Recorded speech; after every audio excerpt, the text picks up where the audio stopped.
एक बार की बात है, फातिमा नाम की एक युवा लड़की एक छोटे से ईरानी गांव के बाहरी इलाके में रहती थी। उसका परिवार गरीब था, लेकिन उसकी आत्मा दया और सहानुभूति से भरी थी। एक दिन फातिमा जंगल में जलाने के लिए लकड़ी इकट्ठा कर रही थी, जब उसे एक पुराना लत्ता से बुना हुआ गलीचा मिला। जैसा कि उसने इसे उठाया, उसे एक हल्की सी गड़गड़ाहट सुनाई दी और गलीचा हवा में उड़ने लगा। उसने झट से चादर को मजबूती से पकड़ लिया, क्योंकि उसने उसे बाजार के ऊपर से उड़ा दिया।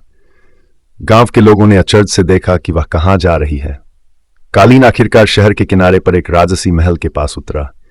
यह चमकीले रेशम और सोने के धागों से उलझा हुआ था और यह किसी कहानी से बाहर निकला हुआ लग रहा था। फातिमा ने महल के भव्य द्वारों को पार किया और अंदर चल गई। उसे एक बूढ़ा और चिंतित राजा मिला। मेरी प्यारी बेटी, राजकुमारी बीमार है, उन्होंने बताया। कोई भी डॉक्टर उसे ठीक नहीं कर पा रहा है। मैं नहीं जानता कि क्या करना है। फातिमा उस लड़की की मदद करना चाहती थी। शायद मैं मदद कर सकता हूं, उसने कहा। राजा ने उसे राजकुमारी के कक्ष में ले गए, जो पीली और कमजोर अपने बिस्तर पर पड़ी थी।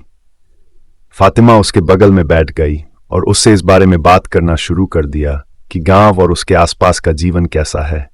उसने जानवरों और फूलों और जंगल में अपने कारनामों के बारे में कहानियां सुनाई।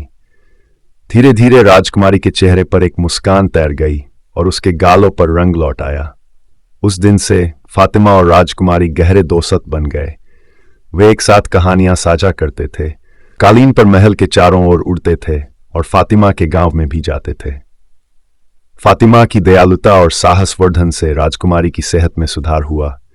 राजा बहुत खुश हुए और अपनी बेटी की खुशी का सारा श्रेय फातिमा को दिया।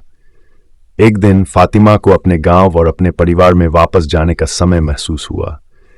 उन्होंने एक भावनात्मक विदाई साझा की। राजकुमारी ने फातिमा को अपनी मित्रता के प्रतीक के रूप में एक खूबसूरत रत्नजड़ित लटकन दिया। फातिमा ने कालीन उड़ाई और घर वापस चली गई।